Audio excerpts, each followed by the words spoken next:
Chloe knew that only this specific herb could cure the poison coursing through her veins. Yet for my sake, she was willing to give her life-saving medicine to a conniving woman, asking only that I stay by her side during her final days. Reborn and facing this choice again, I took the medicine without a moment's hesitation. Chloe watched the security footage on her phone, a hollow ache spreading through her chest. She knew it had all been a dream, but she never imagined it would be so fleeting. So, after all that maneuvering, the man was still just after the medicinal herb. But Ethan had said it was a gift for her, and now he was still going through such elaborate means to get it himself. Was she that untrustworthy? Even though she knew he would do this, why did her chest still ache so painfully? The moment I retrieved the herb, Chloe immediately shut off the monitor. She curled into a ball, hugging her knees and covering her eyes.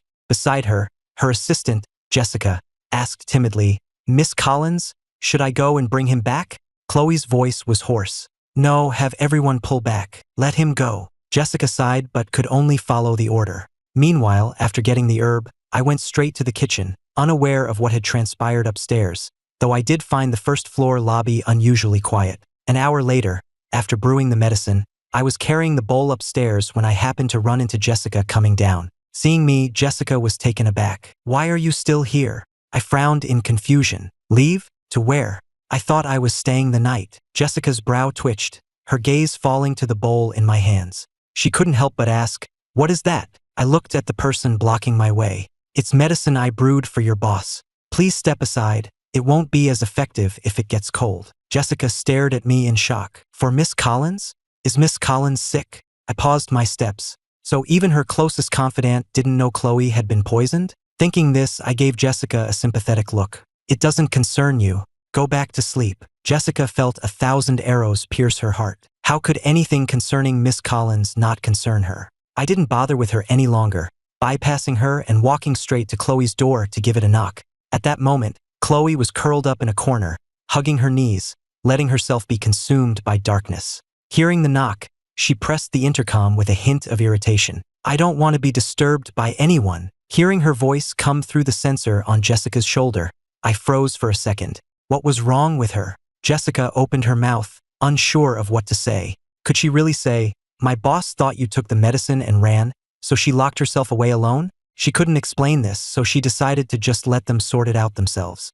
With that thought, she knocked firmly on the door. "Miss Collins, Ethan is here." In less than 3 seconds, the door clicked open. Chloe stared blankly at me standing outside. "Why are you?" Her gaze shifted to what I was holding. "What is that?" I looked at her with a sense of helplessness. "Let me in first. If we delay any longer, the medicine will really get cold." Chloe stepped aside to let me in. As I walked toward the bedside table, I said, "I wanted to tell you first, but you didn't answer when I knocked.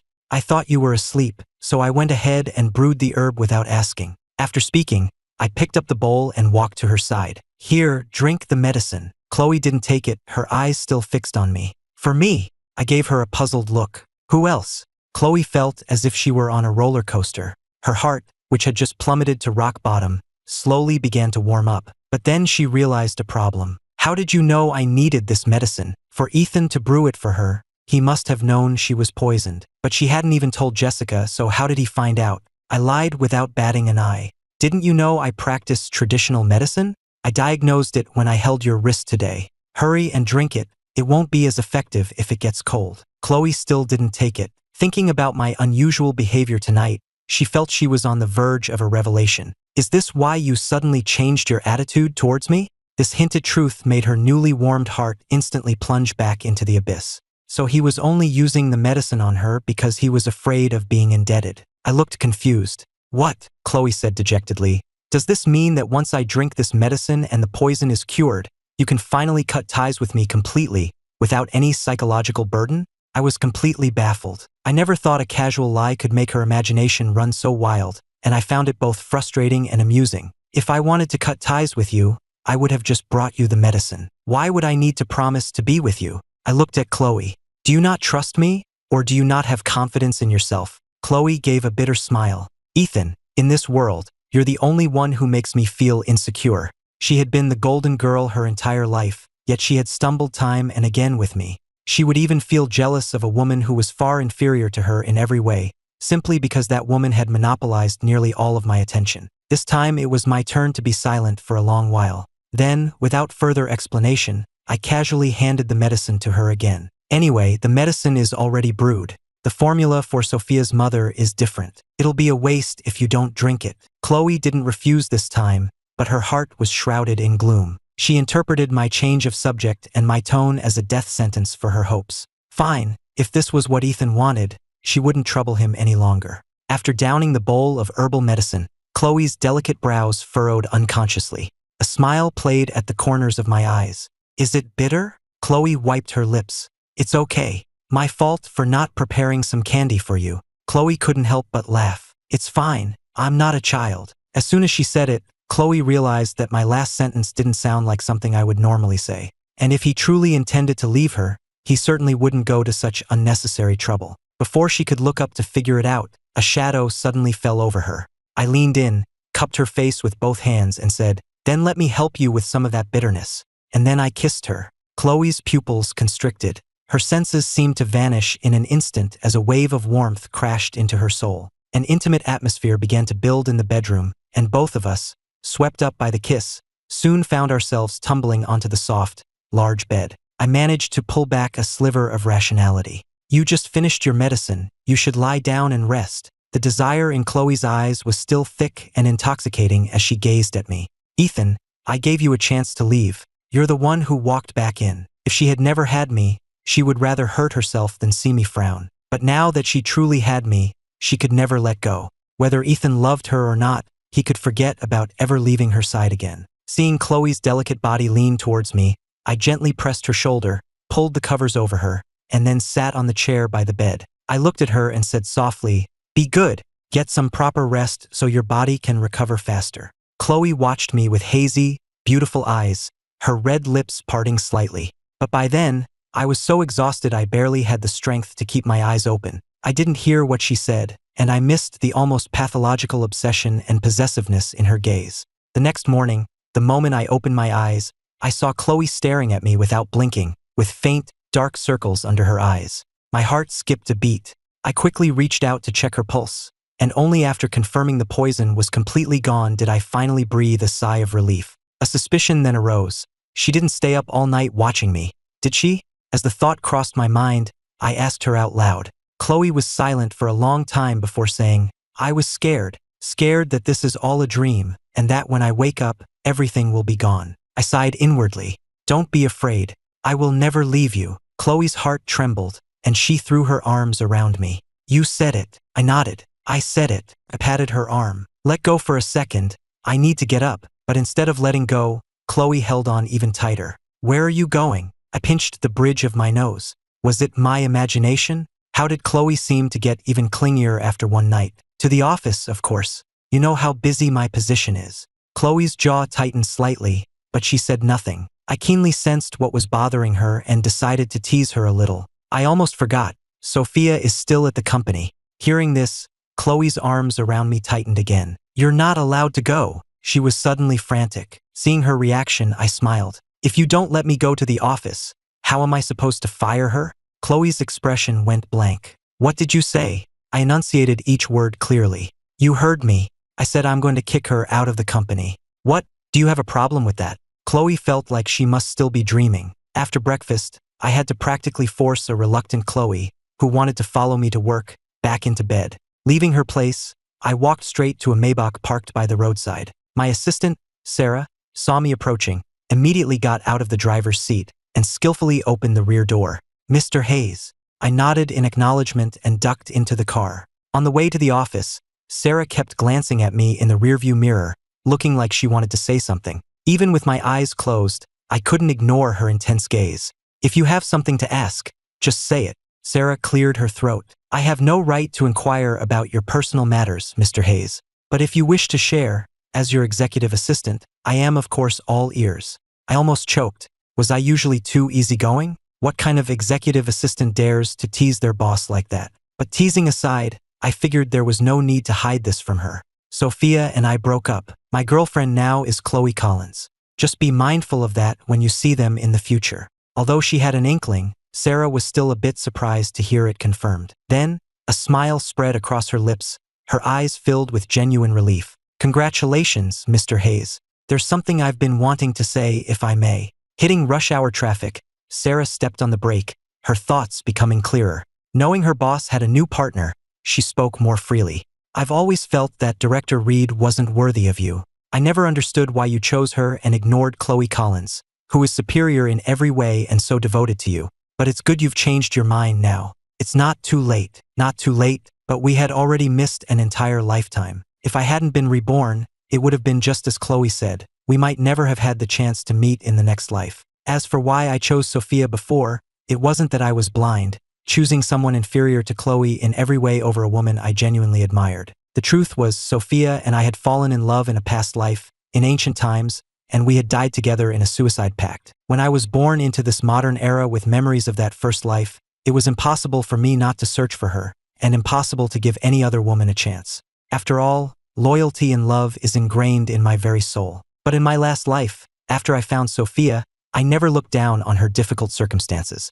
I comforted her, saying it was just bad luck she didn't have her memories, brought her into my company, promoted her all the way to second in command, and even helped her, an illegitimate daughter, return to her powerful family, tirelessly managing their business for her. And yet, it all ended so tragically. Remembering the vow we made when we died together, 3 lives, 3 worlds, eternally devoted, now feels like a joke. I watched the scenery fly by outside the car window, a flicker of anticipation for what was to come. Sophia, for what you owed me in our past 2 lives, I'm going to collect the debt in full this time. Upon arriving at the office, I walked past the greetings of the employees and went straight to the executive elevator. As I pressed the button for the top floor, I gave an order: summon all senior management for a meeting in the conference room in half an hour. Also, see if Sophia Reed has arrived. If not, call her and tell her to get here. I paused, then added, even if she's in the hospital on an 4 drip, she needs to be here. Sarah nodded, but couldn't help her curiosity. Director Reed was in the hospital? Connecting that with the fact that her boss had just changed girlfriends, she felt like she was onto something big. Once in my office, I opened my computer, pulled up a file, printed it, and placed it in a folder. As I flipped through the pages of evidence, a cold sneer touched my lips. The first step of my revenge, of course, was to drive Sophia out of the company. If she wanted to use me as a stepping stone and my assets as capital for her family reunion, she'd have to see if I'd give her the chance. Just as I was thinking this, there was a knock on my office door.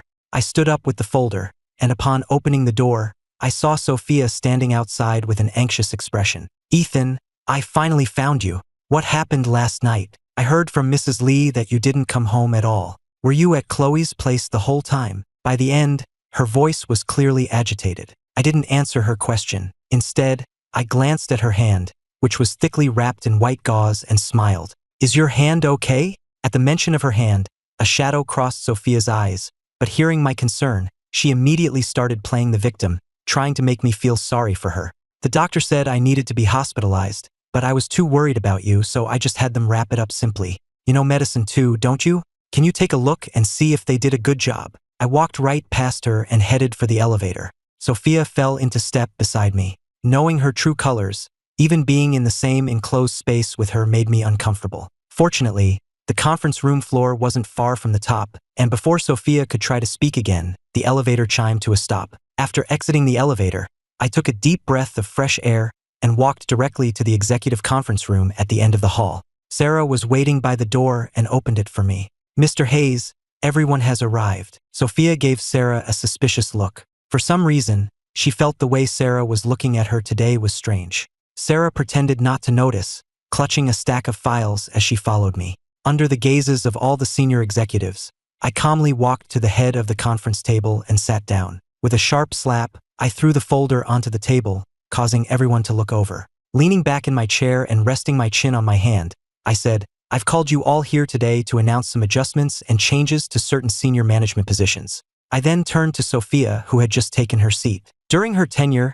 Director Reed has repeatedly used her position to embezzle company funds, severely damaging the company's interests. After careful consideration, the decision has been made to terminate her employment contract with the company. I paused, looking again at the stunned Sophia. Director Reed, will you be resigning, or will you wait for the company to fire you? As my words fell, the entire conference room went silent. Not only did Sophia look completely dazed, but the other executives were also frozen in place, as if they couldn't believe what they had just heard. Everyone's first thought was that the couple was having a fight. Some were gloating while others tried to play peacemaker. Mr. Hayes, isn't this punishment a bit too severe? Director Reed may have made a mistake, but she has also made great contributions, hasn't she?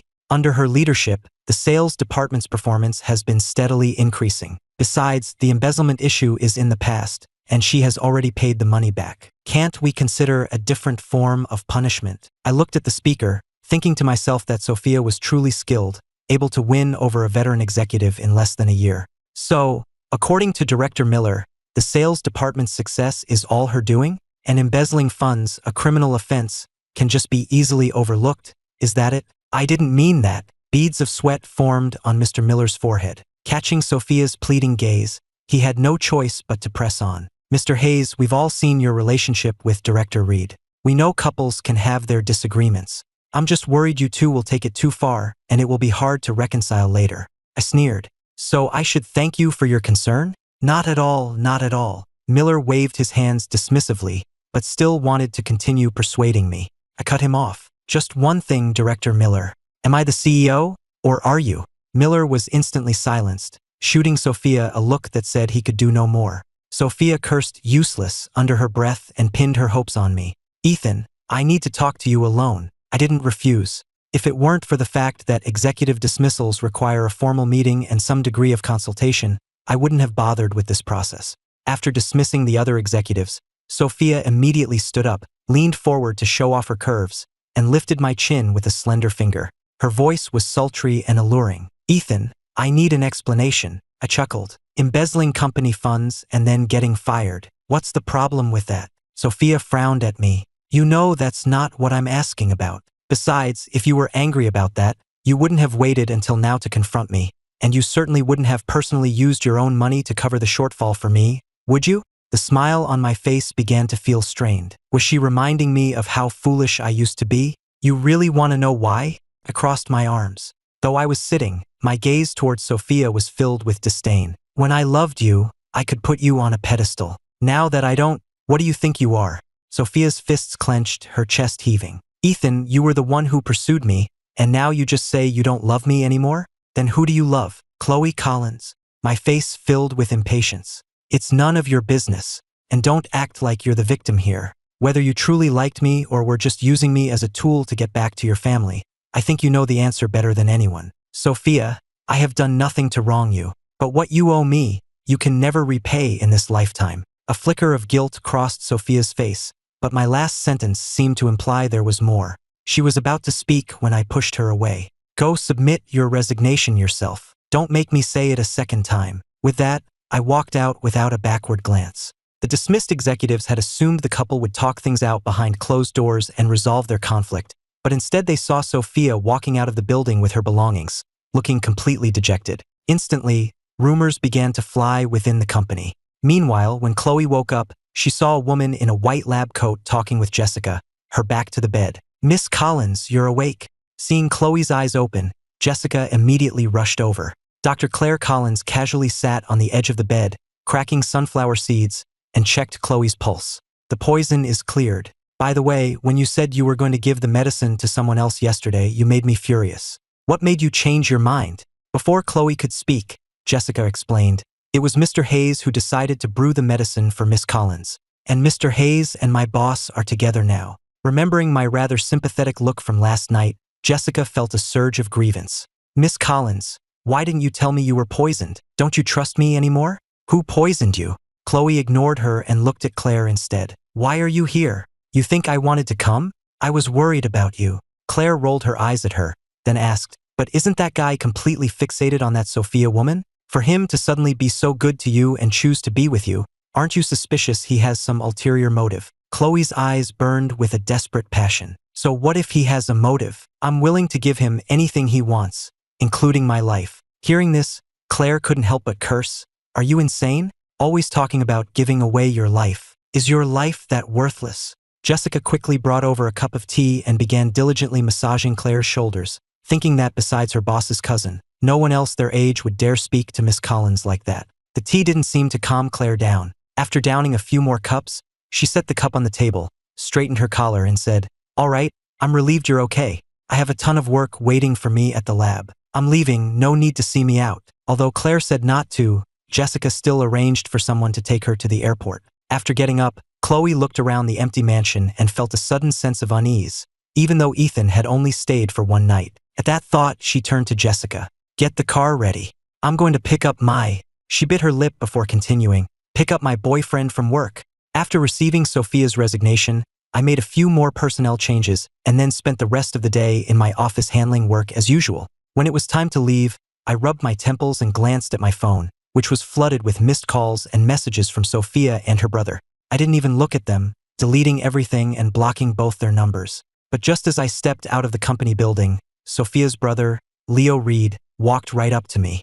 As a public figure, Leo was completely disguised, wrapped up so tightly that even his most dedicated fans might not recognize him. But I recognized him instantly. Sophia had embezzled funds multiple times specifically to pour resources into Leo's career, trying to make him a star as her second piece of leverage for returning to the Reed family. After all, the main business of the New York Reeds was in the entertainment industry. Acknowledging a popular young actor as a son, even an illegitimate one, held a certain appeal for the family patriarch. Leo came forward and grabbed my arm. "Brother-in-law, why didn't you answer my calls? What's going on with you and my sister? Why did you make her quit?" Chloe, who had seen me come out and was about to get out of the car, froze with her hand on the door handle when she heard Leo's words. Jessica, in the driver's seat, turned around. "Miss Collins, did you hear that? Mr. Hayes fired Sophia. It seems he really wants to be with you." As she spoke, she glanced in the rearview mirror, only to find that Chloe's expression wasn't exactly bright. Chloe indeed did not feel the satisfaction Jessica imagined. She had already known since the morning that I was going to fire Sophia. It was the term brother-in-law that made her feel disgusted. Unaware that someone's focus had strayed and a vat of jealousy had been overturned, I shook off Leo's hand. "You already know she quit, but you don't know why? Didn't she tell you?" Leo was taken aback, finding this version of me unfamiliar. "But didn't you tacitly approve of all that? My sister worked so hard for the company. She deserves credit for her achievements and her effort. How can you fire her over something that's in the past? And she got that injury on her hand because of you, right? You used to get so nervous if my sister even caught a cold. This time she's seriously hurt, and even if you don't feel bad, how can you pick a fight with her now?" Leo's voice was full of accusation, as if I were entirely at fault. I cut him off coldly. "It's not your place to comment on my actions. If you think it's unfair, go report me to the Department of Labor. Now move. Don't make me say it again." Leo panicked. "Brother-in-law." I shot him a glare. "Who's your brother-in-law? Sophia and I have broken up. Don't call me that again. My girlfriend might get the wrong idea." At these words, not only was Leo stunned, but the surrounding employees also stared with wide eyes. They had guessed their CEO had broken up with his girlfriend, but now that I had a new one, the senior management couldn't help but worry. Sophia had just left. Was another one coming? Given my high status, everyone subconsciously assumed that any girlfriend I found was a charity case. Just then, a series of gasps rippled through the crowd. "Who is that? She's gorgeous. Is she some kind of celebrity? I've never seen her before. I've seen her.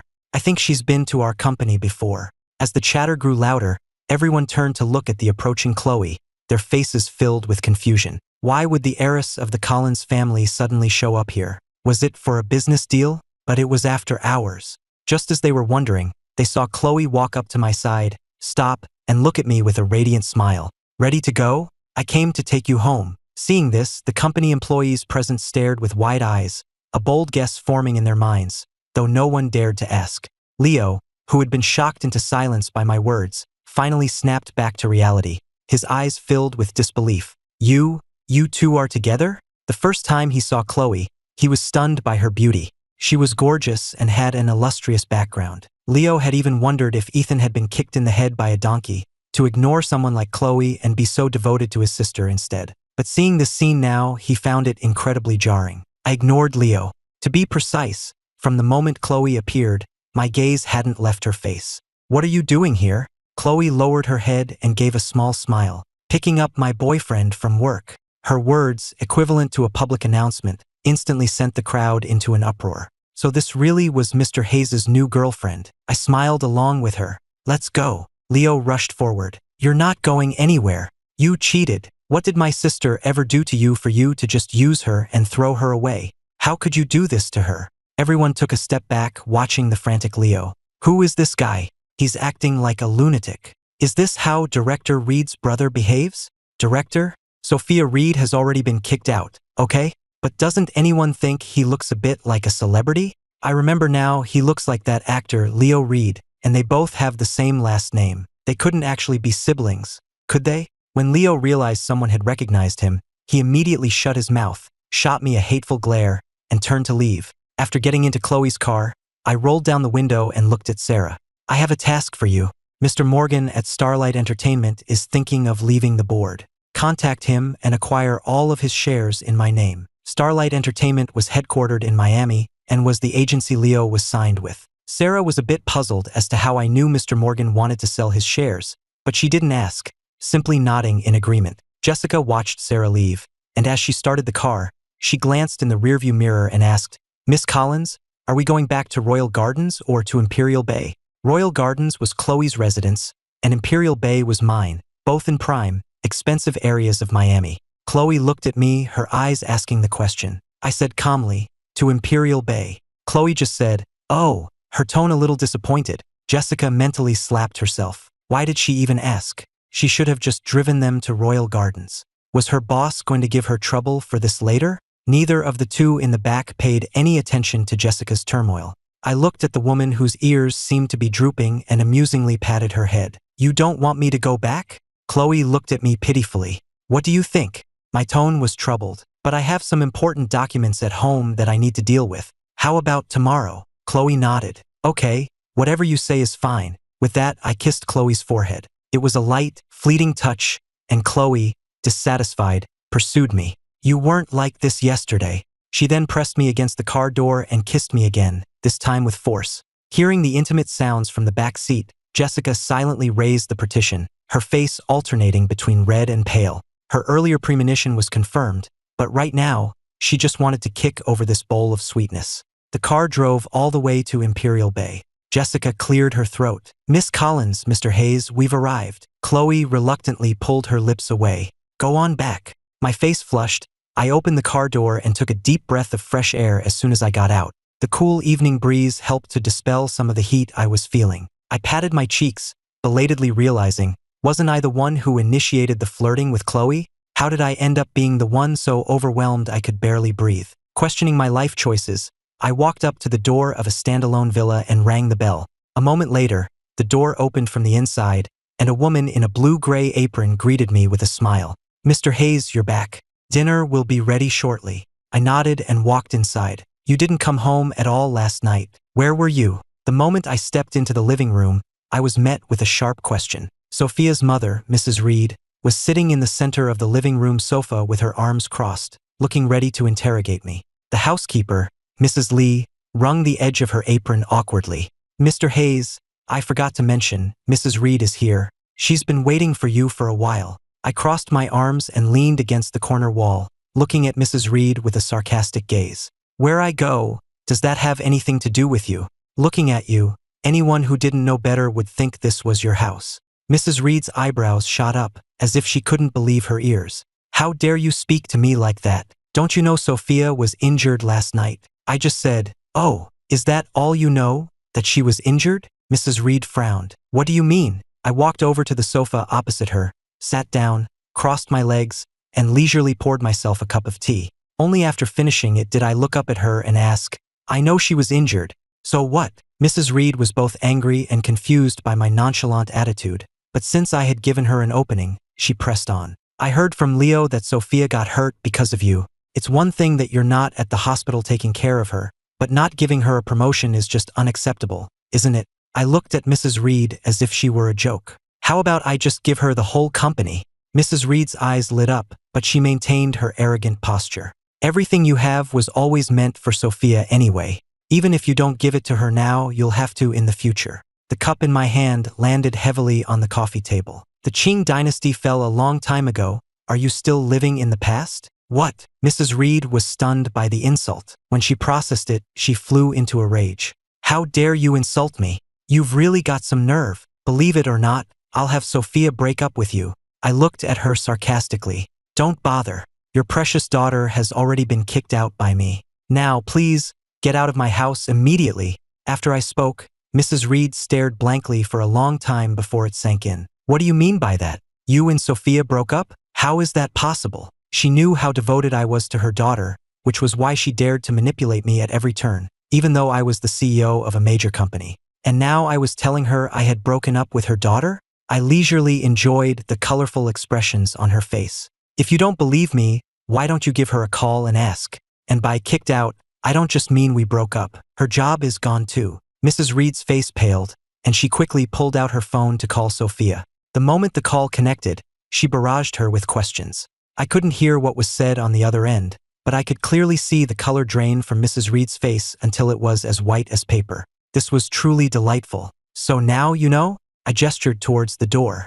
Get out. Hearing my voice, a flicker of life returned to Mrs. Reed's frozen eyes. Ignoring my disrespect, she moved to sit beside me, trying to curry favor. Ethan, dear, it was my fault. I shouldn't have come to you without knowing the full story. Are you and Sophia having a fight? Tell me, and I'll be sure to discipline her for you later. Don't be truly angry with her. I looked at Mrs. Reed's fawning expression with utter disgust and stood up. You really know how to bend and scrape, don't you? Then I pointed to the door. I'll say it one more time. Get out. Mrs. Reed's face was filled with anxiety and pleading, all her earlier arrogance gone. But I didn't want to say another word to her. Mrs. Lee, get her out of here. The housekeeper, who had been silent until now, looked troubled at my command. Mr. Hayes, let's talk things out calmly. Mrs. Reed is right. It's normal for couples to have disagreements. If you make things this tense, how will you reconcile later? I gave her a half smile. Mrs. Lee, have you forgotten who pays your salary?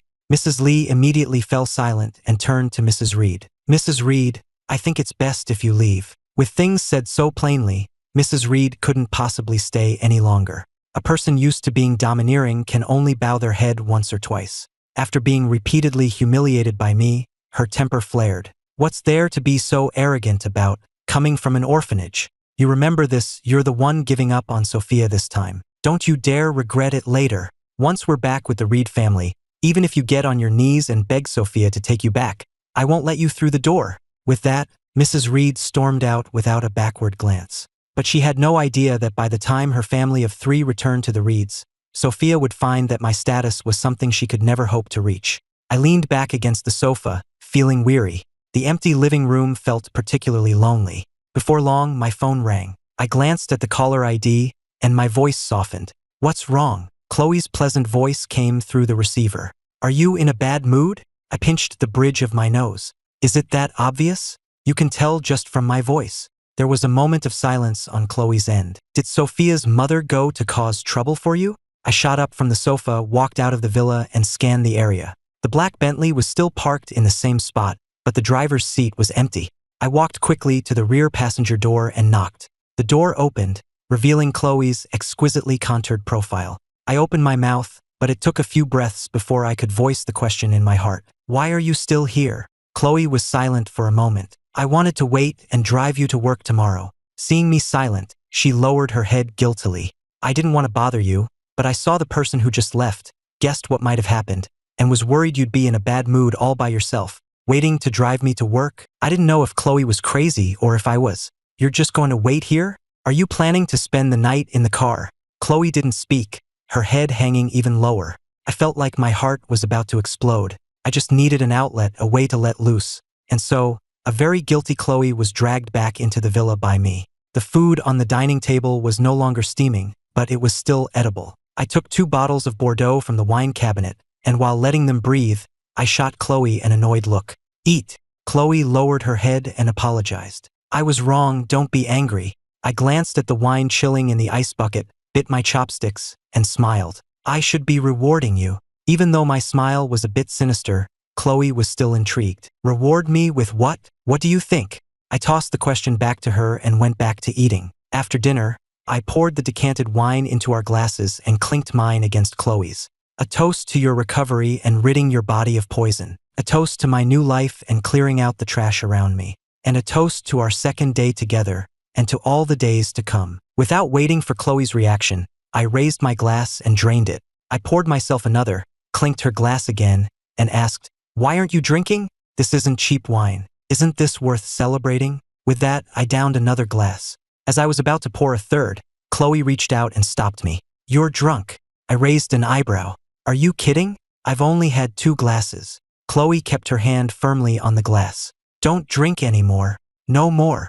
I relented, letting go. I'll listen to my wife. I looked at Chloe with a smile, my eyes swirling with a desire that could drown a person. Ethan, if you don't want to be unable to get out of bed tomorrow, you'd better not look at me like that. Even knowing I was drunk, she was incredibly excited by my casual use of the word wife. She knew how little self-control she had around me, yet I still dared to tease her so recklessly. My drunken eyes seemed to be trying to decipher her words. Then, whether I understood or not, I beckoned to Chloe with my finger and commanded, "Come here. I can't let Ethan drink anymore." That was Chloe's first thought. Before long, I was completely incoherent. I dazedly carried her back to the room, gently stroking her cheek. "Why are you so good to me?" Before she could answer, I added, "In this life, it's my turn to spoil you." What? Chloe didn't quite catch that last part, but I refused to say it again. Chloe chuckled and kissed my forehead lightly. "You're not happy that I'm good to you?"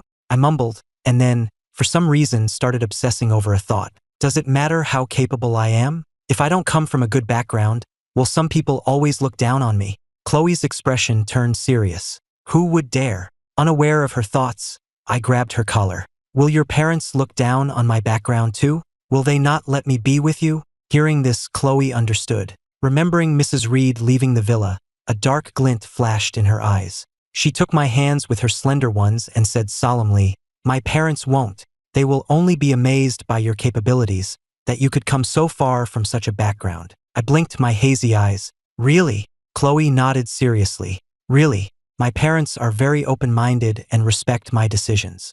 If you don't believe me, I'll take you home to meet them tomorrow." Seeing me fall silent again, Chloe felt a pang of disappointment, but she didn't expect a completely drunk person to understand everything she said. She took out her phone to make a call, then turned up the thermostat and patiently helped me take off my shoes. By the time Chloe was done, Jessica had arrived at Imperial Bay with a freshly made sobriety soup. After sending Jessica away, Chloe held the soup in one hand and helped me sit up with the other. "Good boy. Drink this and then go to sleep." I leaned in, sniffed it, and immediately turned my head away in refusal. Chloe found it amusing, and the scene felt familiar. "I drank that bitter herbal medicine, and you're complaining about the taste of this?" I still refused. Chloe coaxed me softly. "Come on, drink it. Or do you want me to feed it to you another way?" I took the bowl, and before she could react, I dumped the entire thing, soup and all, into the trash can by the bed. Before Chloe could even process what happened, I tilted my head up and kissed her lips.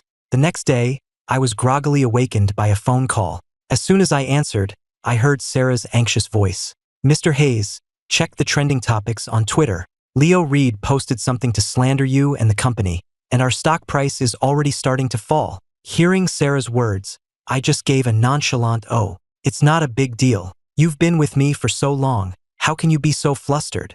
I was actually worried Leo wouldn't cause trouble. Now that he was willingly serving himself up on a platter, it was exactly what I wanted. Sarah was once again impressed by my composure. "I'm sorry, Mr. Hayes.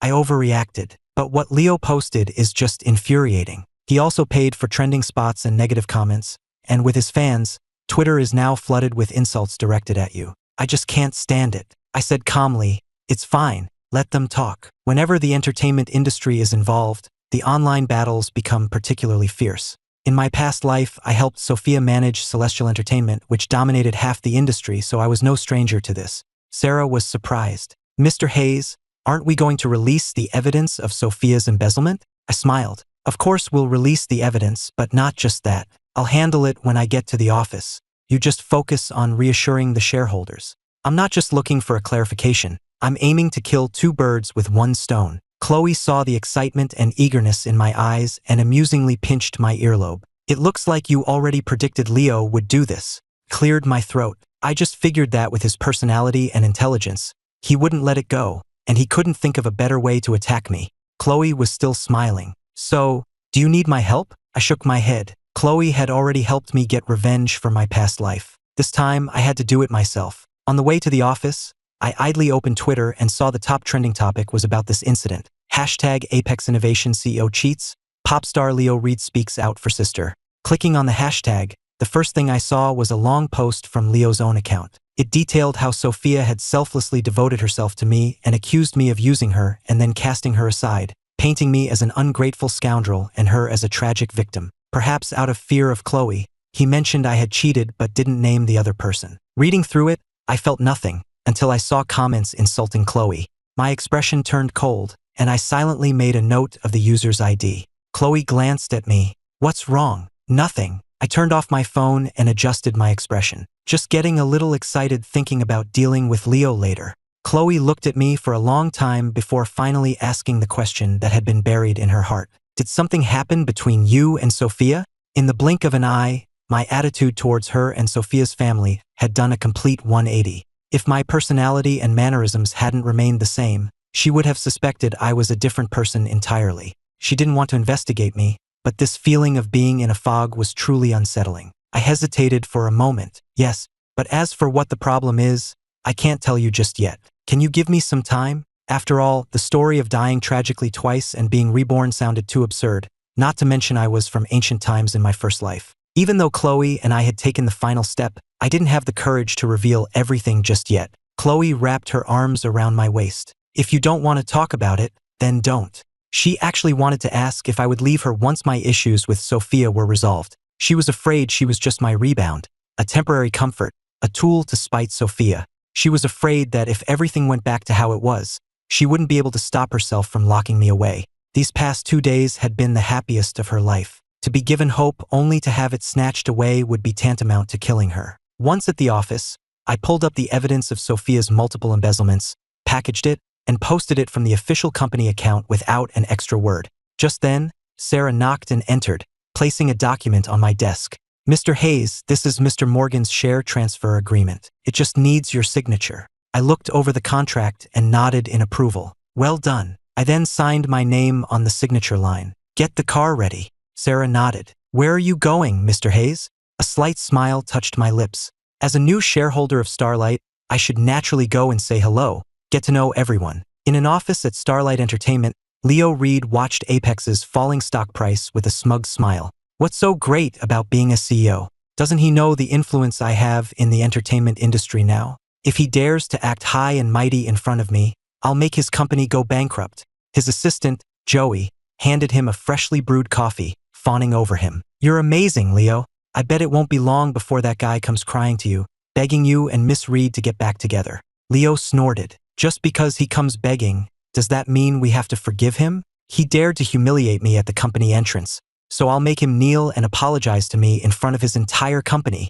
As soon as he finished speaking, the door to the lounge was thrown open with a bang. Sophia walked in, her face dark. "Who told you to post this on Twitter?" Leo was stunned. "Sis, I'm just getting revenge for you. What's with the attitude? After how Ethan treated you, you're still not willing to go after him. Besides, I just want to teach him a lesson. When he can't take it anymore and comes begging, I'll let him off the hook once I'm satisfied." Sophia looked at him as if he were an idiot. "Should I call you naive or just stupid? You think something this small can shake Apex Innovations? But Apex's stock price has already dropped. What about that?" As Leo spoke, he saw the stock price on the computer screen stop falling and then begin to rebound at twice the speed it had dropped. Joey's face changed at that moment too. "Leo, look at Twitter. Quick. What's wrong with Twitter? Isn't everyone still bashing Ethan?" Leo, feeling flustered, grabbed his phone. He saw that several new hashtags were trending. Hashtag the truth behind Leo Reed's sister's resignation. Hashtag parasite siblings get what they deserve. Leo's eyes widened. What is all this? Clicking on one of the hashtags, he saw the sentiment in the comments had completely reversed. Leo Reed has the nerve to post accusations? He should take a look at where all that money went. The only reason he has his status today is because his sister embezzled funds to buy him resources. Leo stared at the flood of negative comments, a chill running down his spine. How could this happen? Didn't Ethan tacitly approve of the embezzlement? How could he dare to use it as evidence to clear his name? Sophia said angrily, "So you do realize this is bad for you? Do you have any idea how much effort and pressure it took for me to get you to this position? And you just go and do this without even asking me." Leo knew he had made a huge mistake. "What do we do now, sis? We can release the fact that Ethan paid back the money for you, to prove he did it willingly and it has nothing to do with us." Sophia's head throbbed with anger. "Shut up. Ethan's clarification has already created a narrative where the public sees him as an endlessly forgiving boyfriend. Even if we release evidence that he covered the debt for us, it will only reinforce his image as a devoted partner, and we'll still be the ones getting attacked. Leo was frantic. Sis, are you abandoning me? I worked so hard to get where I am today. I don't want to leave the entertainment industry. Sophia pinched the bridge of her nose. Her brother's success was the result of her hard work. How could she possibly abandon him? You go post an apology. Say you didn't know about my embezzlement. That should at least protect you. I'm just a private citizen. I'm not afraid of their insults. Leo nodded quickly. Okay, I'll do it right now. But just as he picked up his phone, the lounge door was thrown open again. The assistant to the director of artist management walked in. Mr. Reed, this lounge is no longer assigned to you. Please pack your things and leave immediately. What? This time, not only was Leo stunned, but Sophia's brow also furrowed. What do you mean? What do I mean? The woman in the business suit gave a professional, fake smile. We just received notice from above. Starlight has decided to terminate Leo Reed's contract. With a clatter, Leo's phone fell to the floor. Sophia's face turned deathly pale. Terminate his contract? What are you talking about? Explain yourself. The assistant adjusted her glasses. If you don't believe me, you can go out and ask around. Sophia's chest heaved violently.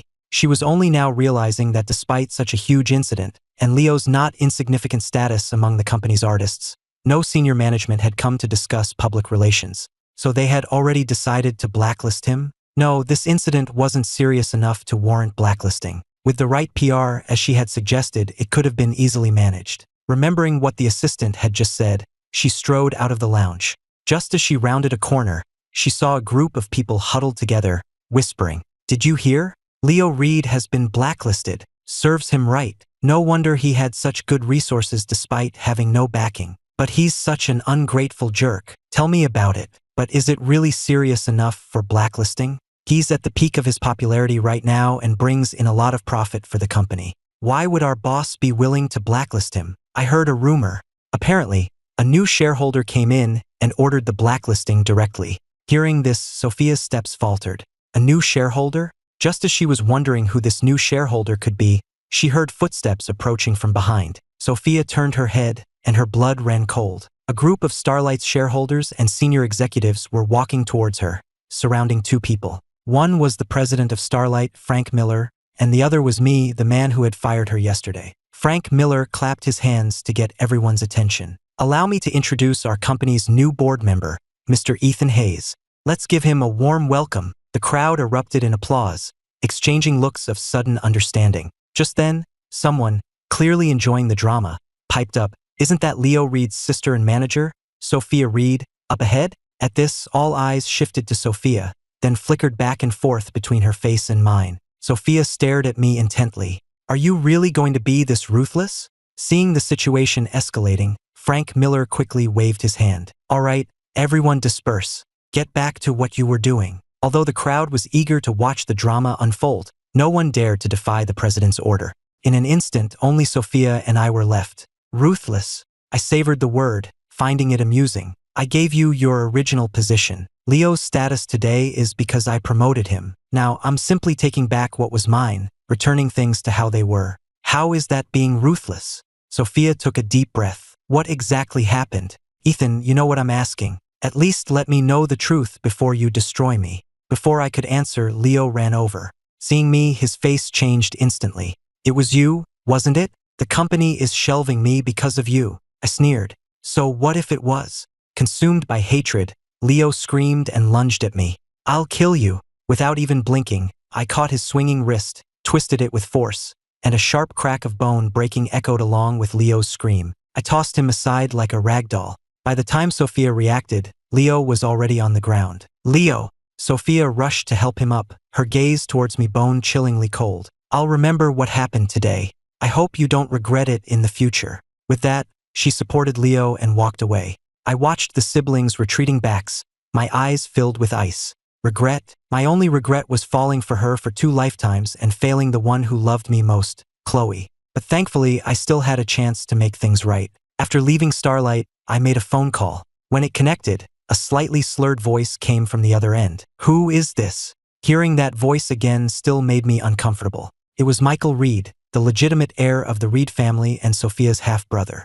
Who is it? If you're not going to talk, I'm hanging up. Michael Reed. I said his name. Michael paused. Who are you? Who I am isn't important. I'm mainly calling to warn you. Be wary of your father's illegitimate daughter. She's been plotting to return to the Reed family and fight you for the inheritance. Michael scoffed dismissively. That pair of siblings? As long as I'm around, they won't even get through the front door of the Reed estate. I wouldn't be so confident, Mr. Reed. In my past life, even with Michael's strong opposition, he couldn't stop Sophia and her family from returning. This time, although she didn't have my help or the capital to attract the patriarch's attention, I knew Sophia. She wouldn't stop until she got what she wanted. Michael might not be her match. What do you mean by that? And who the hell are you? I hung up the phone and blocked the number. I had said my piece. If Michael still didn't take the warning, there was nothing more I could do. If it came down to it, I would have to handle it myself. Across the street from the coffee shop was a private club. The club's second-floor outdoor terrace directly faced the coffee shop's transparent glass wall. Victoria Hamilton was in a meeting with the head of her Miami branch when her gaze inadvertently drifted across the street. Seeing me sitting there, she shot to her feet. The branch head, Mr. Johnson, was taken aback. Is something wrong, Miss Hamilton? Her assistant, Linda, also turned to look at her, instantly on alert. Victoria stared at me, her eyes wide. That man! Mr. Johnson followed her gaze and then smiled. Miss Hamilton, you've been in New York, so you might not know. That's not just any man. Oh! Victoria was no longer in a hurry. She slowly sat back down before asking, how so? Mr. Johnson continued, even if you don't know him, you've probably heard of Apex Innovations, right? Of course. An artificial intelligence company that had appeared out of nowhere during his time, rising meteorically since its inception. In just 3 years, its market had covered most of the globe, making it a leader in the AI field. As someone at the center of the business world, Victoria naturally knew of it. But information about the CEO of Apex was scarce online. There was no name, no photo, only that he was a man, apparently very young, and primarily active in the Miami area. Seeing Victoria's thoughtful expression, Mr. Johnson didn't keep her in suspense any longer. He is the CEO of Apex Innovations. This time, Victoria was truly shocked. What? From Mr. Johnson's words, she had assumed the man held a high position at Apex, but she never imagined he was the CEO. She had thought young meant at least in his 30s, but this man looked to be barely 20. Or did he just look young for his age? If so, perhaps she had been mistaken just now. With this thought, she became a bit distracted. Mr. Johnson, since you know him, do you happen to know his age? Mr. Johnson said enthusiastically, I was just about to tell you, Miss Hamilton. The man is only 19 years old. Seeing Victoria's stunned expression, Mr. Johnson assumed she was just shocked by Ethan's extreme youth and continued with a sigh. He's the same age as my son. But my son is still a senior in high school, struggling with basic calculus, while he's already the CEO of a publicly traded company. The comparison is just infuriating. Victoria felt her heart pounding so hard it might burst from her chest. Her voice was dry when she spoke. You said he's 19? Mr. Johnson chuckled. I know. It's hard to believe, isn't it, Miss Hamilton? We middle-aged folks don't like to admit we're being outdone by a kid who just came of age, but after a few years in Miami, you have to accept it. Don't let his youth fool you. In the business world, he's no less formidable than us veterans. Victoria had to exert all her self-control to keep from losing her composure. She picked up a pen, signed the document, and then, as if shooing him away, said to Mr. Johnson, I've approved this project. Don't disappoint me, Mr. Johnson. Of course, I will do my utmost. Mr. Johnson took the approved document with both hands, assuring her while also extending an invitation. I've also prepared a banquet for you, Miss Hamilton. You must do me the honor of attending. Linda thought to herself how clueless this man was. Couldn't he see her boss was on the verge of jumping out of her seat? Mr. Johnson might not know, but having been with Victoria for so long, Linda had guessed the reason for her reaction right away. Come to think of it, the boy's eyes really did resemble her own mother's when she was young. Thinking this, she stepped forward to decline. Miss Hamilton has never been fond of such social engagements. Doing your job well is more important than anything. Besides, she has other matters to attend to, so you should head back first. After Mr. Johnson left, Victoria immediately headed downstairs, not even waiting for the elevator. But when she got out of the club, she saw that the spot where I had been sitting was empty. I was already gone. Linda was also dumbfounded. Miss Hamilton, should we go to his company? A cool summer breeze blew, and some of Victoria's rationality returned. Her beautiful eyes stared in the direction of the coffee shop for a moment before she spoke slowly. Call and make an appointment first. Also, run a background check on him, his personal information and his history for the past 19 years. I want every detail. In a hospital room on the other side of town, Leo was crying breathlessly. Sis, look how ruthless Ethan was. I feel like my hand is completely ruined. Sophia was also extremely frustrated, but she still pulled him into a comforting embrace. The doctor said it's just a minor fracture. If you're careful with your diet, it will heal in time. Leo continued to sob. But are we just going to let this go? Sophia gritted her teeth. Of course we're not just going to let this go. Once we're back with the Reed family, anyone who has ever humiliated us will pay the price.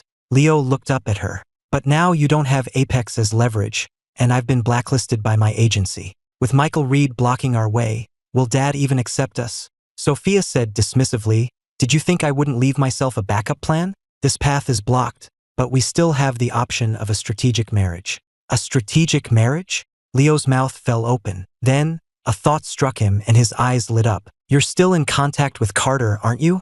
Carter Vance, the sole heir of the Vance family in New York. Sophia had gotten close to him when she was in the city. If it weren't for the Vance patriarch looking down on her status, and her meeting me, a better and more willing stepping stone, she wouldn't have given up on Carter to come to me. Even though she had chosen Ethan, she had always maintained contact with Carter. Thanks to her careful manipulation, he had always believed it was his father who had broken them up, so he didn't resent her and even felt guilty about it. Now that I had abandoned her, she no longer had any reason to hide it. Yes, we're still in touch. Once I can persuade his father, we'll get married. Leo was overjoyed. That's great. The Vance and Reed families are a good match, and Carter is the sole heir. If you two get married and Dad finds out, he might even invite us back to the family himself. Then his expression darkened. Sis, you should never have given up on Carter in the first place. Even though the Vances are only ranked 8th among the great families of New York, they're still an old money family with a long history and a stable foundation. Apex looks good now, but how long can such a young company stay on top? Besides, he's just some nobody from an orphanage. Even if he manages to claw his way into high society, people will still look down on him. Does he think getting with Chloe Collins will make him one of them? Even the Vances care about background. Hearing Leo's words, Sophia's gloomy mood from the past 2 days finally lifted a little. She pulled out a few tissues and handed them to him. Wipe your tear-stained face. Carter will be here soon. Don't let him see you looking like a mess. Leo took the tissues, stunned. Carter's coming? Isn't he in New York? Why would he suddenly come here? Sophia explained, old Mr. Peterson in Miami is celebrating his 80th birthday. The Vances and the Petersons are related, so he's here for a visit. Meanwhile, in a luxurious reception room, seeing the woman who walked in, Chloe waved for Jessica to go and make coffee. Well, look who it is, Victoria. What brings you to Miami all of a sudden? Victoria tossed her car keys onto the coffee table and sat down on the sofa opposite Chloe, making herself at home as if it were her own house. I was about to ask you the same thing. Why are you staying in Miami for so long? Chloe raised an eyebrow. You don't seem like the type to be so nosy. Victoria's expression remained indifferent, but her tone was familiar. I have 2 other sisters at home. I can't be bothered with you. It was Aunt Susan who asked me to pass on a message. She said if you don't come back soon, she's going to come down here herself. She paused, a playful smile on her lips. To see what kind of man has you so captivated. Chloe nearly choked. Victoria paid little mind to Chloe's reaction and returned to her original point. I'm here to review and approve a project. Also, she sat up a little straighter, a new light shining in her eyes. I think I've found my brother. Hearing this, Chloe's smile vanished. Are you sure? Have you done a DNA test? Victoria's crossed hands fidgeted unconsciously. Not yet, but I have a gut feeling that it's him. You know, that kind of psychic connection? With all the other potential candidates we found before, including those who looked a lot like my mom and were trying to impersonate him, I've never felt this way. Chloe was confused. Then what are you hesitating for? Instead of taking him for a DNA test, you came here? Is passing on a message from my mom more important than finding your brother? Of course not. Since it wasn't confirmed, she didn't explicitly say that the person might be the CEO of Apex. And the more she felt it was true, the more nervous she became about uncovering the truth. Chloe seemed to guess her state of mind and didn't press further. Just then, Jessica came over with 2 cups of coffee. Chloe took a sip and asked casually, if you find your brother, he should be around my age, right? Victoria nodded. He was born 6 months after you. Just as Chloe was about to ask for the birth date, the previously pleasant Victoria's expression changed in an instant. Don't you even think about my brother. Even if you're the same age and from similar families, it's a no-go. My brother was taken from us at birth. Now that we've finally found him, I'm not letting him even think about marriage until I've spoiled him rotten. Chloe looked at Victoria, who had suddenly become hostile towards her, and didn't know whether to laugh or cry. You're not even sure if he's your brother yet, and you're already this protective? Thrown off by this, she couldn't be bothered to ask about the birth date anymore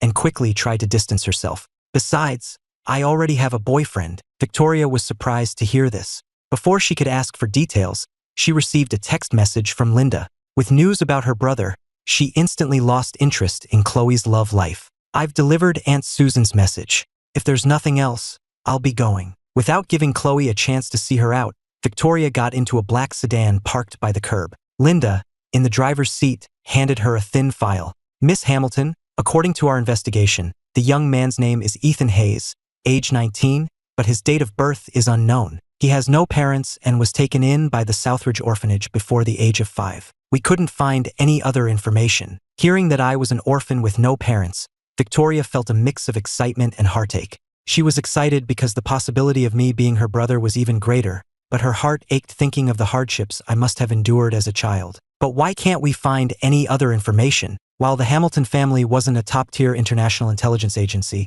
with their power and status on par with the Collins family, they should have been able to find someone's complete history. Linda shook her head. I'm sorry, I couldn't. But Mr. Hayes's information is as if it's been deliberately erased, leaving only these superficial details. We can't find anything else. Victoria looked thoughtfully at the file and gave a quiet order. Place an order with Division 7. She then glanced at her watch. What's the status of the meeting you were supposed to schedule? Linda replied, it's all set, 10 o'clock tomorrow morning. Victoria nodded. She was about to say something else when Linda exclaimed, Miss Hamilton, Division 7 rejected our request. Victoria looked up at her. Why did they reject it? You didn't go through Nightfall, did you? Nightfall, one of the core members of Division 7, was also the most mysterious and unpredictable, known for taking jobs based on his mood. No, I submitted it directly through the official website, and it was rejected almost immediately. The confusion in Victoria's eyes deepened. Then we'll hold off on the investigation for now. The most important thing is to first confirm whether Ethan is really my brother. In the CEO's office at Apex Innovations, I was wearing a uniquely shaped earpiece, listening to the chatter of 7, one of the 4 elders of Division 7. That Hamilton girl from New York was looking into you. I rejected the request. Any reward for me? I lowered my voice. No, so heartless. But do you have some history with her? Why is she investigating you? Do you need Division 7 to send someone to help? No need. Hanging up. I cut the connection, leaving 7 to fume on the other side of the world. After shutting down my computer, I called Sarah into my office. Get the car ready. Sarah glanced at the clock, noting it wasn't yet the end of the workday. Mr. Hayes, aren't you waiting for Miss Collins to pick you up? Since her boss and Chloe got together, she found her driving duties had significantly decreased. Chloe handled all the commuting. I retorted, why should I wait for her to pick me up? Can't I go and pick her up from work? Chloe, planning her time, left work early, intending to pick me up just like yesterday. But as soon as she walked out of her company building, she saw a luxury car parked at the entrance. Miss Collins, doesn't that look a lot like Mr. Hayes's car? Jessica was still wondering when the rear passenger window rolled down. It really is Mr. Hayes. Jessica's mouth fell open. Mr. Hayes, what are you doing here? I rested my elbow on the window frame, a smile playing on my lips as I looked at Chloe. What else would I be doing here at this time? I'm here to pick up your boss from work, of course. Chloe lowered her head with a small smile, her long eyelashes casting a delicate shadow as the evening sun danced in them, creating a dreamlike beauty. My heart gave a pathetic, hard thump. I thought to myself, if it hadn't been for Sophia, I probably would have fallen for this captivating beauty in my past life. I gave a slight cough to cover my reaction and tapped my finger on the window frame. Get in. Chloe murmured her assent. Just as she opened the door, she heard Jessica call out, Miss Collins, do you know what you look like right now? Chloe's eyes narrowed. Jessica's heart trembled, but she bravely continued, like a blushing bride about to step into her wedding carriage. Sarah and I both burst out laughing. Compared to Jessica's bold behavior, I felt I was quite good at managing my subordinates. Chloe beckoned to Jessica with her finger. Come here. Jessica cleverly switched tactics and clung to my leg. Mr. Hayes, save me. A sinister smile played on Chloe's lips. It seems you don't plan on going home. With that, she ignored her and ducked into the car. Seeing Chloe in the car, Sarah started the engine and asked, Mr. Hayes, are we heading to Royal Gardens? She didn't yet know they were living together and just assumed it was a simple pickup. This time, I turned to Chloe, asking for her opinion with my eyes. But before Chloe could say anything, Jessica piped up again. Sarah, you just don't get it, do you? With Miss Collins and Mr. Hayes' relationship now, it doesn't matter where you take them. It's just a change of scenery. Chloe raised an eyebrow but didn't argue this time. Sarah, however, looked confused, only setting the destination after I instructed, to Royal Gardens.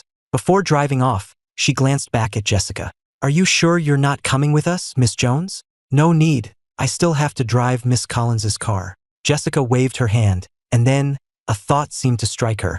Her gaze towards Sarah turned gleeful. What goes around comes around. Today, Sarah, you get to experience what I go through. She then turned and walked away, not giving Sarah a chance to ask what she meant. Sarah was indeed confused, but she quickly understood Jessica's meaning. Hearing the intimate sounds from the back seat, she couldn't help but think that she had also driven her boss and Sophia, but had never seen them kiss. It seemed Sophia really was just an anomaly. Just then, a ringing phone shattered the intimate atmosphere in the back. Panting, I gently pushed an impassioned Chloe away, picked up my phone, and glanced at the caller ID. What's up, Lily? There was a moment of silence on the other end, then a distinctly youthful, girlish voice said, Ethan. I grunted in acknowledgement. Are you doing okay over there? Chloe couldn't help but glance at me several times. She knew I had a sister, the daughter of the director of the orphanage that had taken me in, but she had never seen how we interacted. She didn't know I would be like this with her. As if all my sharp edges and masks had been put away, my voice filled with tenderness. Though she didn't want to admit it, she couldn't help but feel a pang of jealousy. Lily had no idea that because of her, her future sister-in-law was already feeling possessive. I'm fine over here. I just wanted to ask, did you and Sophia break up? I hummed in confirmation. You saw it on Twitter? Lily's voice was filled with an unmistakable sense of relief and joy. Ethan, you finally see the light. Hearing her relieved tone, I felt a wave of shame, a problem that my assistant and my sister could both see clearly. How could I not understand it? It was just that because of our life and death promise in the first life, even knowing that the Sophia of the second life was using me, I never gave up, always thinking things would be fine once she regained her memories. Do you have a new girlfriend now? Lily's voice pulled me back from my thoughts. I hummed in agreement, glanced at Chloe, and replied with a smile, I'll bring her to meet you when I have time. After I spoke, there was a long silence from Lily's end. Just as I was about to think the call had dropped, she spoke again, her voice hesitant. Ethan, is she in Miami too? I'll fly over tonight to check her out for you. I instinctively asked back, don't you have a competition? Then I guessed her worry and didn't know whether to laugh or cry. She's the one for me. You don't need to worry. What if that makes me more worried? You just broke up with Sophia and you're already so sure about this person. And with that, she hung up. After hanging up, I turned to look at Chloe. You don't have anything to say? I had clearly sensed a shift in her mood when I first answered the phone. Chloe's petty feelings had vanished the moment I said I would introduce her to Lily. Hearing my question now, she asked, Ethan, am I the one for you? I reached out and hugged her back. Yes. Chloe looked at me, her face radiant with happiness. That's all I need to hear. The next day, I was working in my office as usual. At 10 o'clock sharp, there was a knock on the door. Come in. The door clicked open, and Victoria Hamilton walked in with Linda. The moment I saw Victoria, the corner of my mouth twitched. She was clearly meticulously dressed. Anyone who knew would say it was a meeting between two company heads. Anyone who didn't would think she was here for a blind date. I was familiar with the Hamilton heiress, the leader of the New York Hamilton family, who had a single mother known for being a powerhouse. And this Miss Hamilton had perfectly inherited all of her mother's qualities. But rumor had it she was cold and aloof, and certainly not one to spend much time on her appearance. What was this all about? If I hadn't met her in my past life, I would have thought it was someone else. Seeing my reaction, Linda's heart sank. Had she overdone it? She remembered that morning. Her boss had insisted on dressing up to meet her brother. Despite Linda repeatedly emphasizing that the DNA test hadn't been done and this might not be her brother, her boss had spent 3 hours trying on clothes in front of the mirror, dissatisfied with everything. In the end, Linda had to make the decision and pick out this outfit for her indecisive boss. And now it seemed to have backfired. I was the one to break the silence. Miss Hamilton, an honor to have you here. As soon as I spoke, Linda saw her boss stumble slightly and couldn't bear to watch. Having been with her for so long, she knew her boss was obsessed with her brother, almost to the point of madness. Victoria, unaware of what her subordinate was thinking, lit up with surprise upon hearing my voice. You know me? Linda understood perfectly. In front of her potential brother, her boss's IQ dropped to 0. I found Victoria's attitude a bit strange. Miss Hamilton, your face is on the cover of various financial magazines so often, it would be hard not to recognize you. Victoria regained some of her composure. You're too kind, Mr. Hayes. It is you who is truly accomplished, founding Apex at such a young age and leading the latest in AI technology to the global stage. It's I who should be humbled. Had this turned into a session of mutual business flattery? I gave a slight smile, stood up, and walked towards the reception sofa. Please, Miss Hamilton, don't be so formal. Have a seat. Sarah, please get some coffee. Sarah nodded and, before leaving, gave Victoria a curious glance. Once we were seated opposite each other, I got straight to the point. Miss Hamilton, what can I do for you? As far as I know, the Hamilton family's businesses don't involve artificial intelligence. Or are you planning to expand into this field? Victoria smiled. If I said yes, would you be willing to grant me that honor, Mr. Hayes? I thought for a moment. The Hamilton family was a massive enterprise, and I knew a thing or two about Victoria's business style. As long as it wasn't a hostile takeover, a partnership with them would be a guaranteed win for me. I tapped my index finger on the armrest twice. Then what kind of partnership are you interested in, Miss Hamilton? Production or, Victoria answered immediately, investment. I was taken aback. Just investment? Yes. What do you think, Mr. Hayes? I was instantly on guard. The shareholding in Apex was already quite balanced. A small stake wouldn't be of interest to the Hamiltons. Victoria, realizing I had misunderstood, quickly clarified, the Hamiltons will only invest. We don't want any shares in Apex. She actually wanted to say that dividends didn't matter either, but she held back, afraid of making me more suspicious.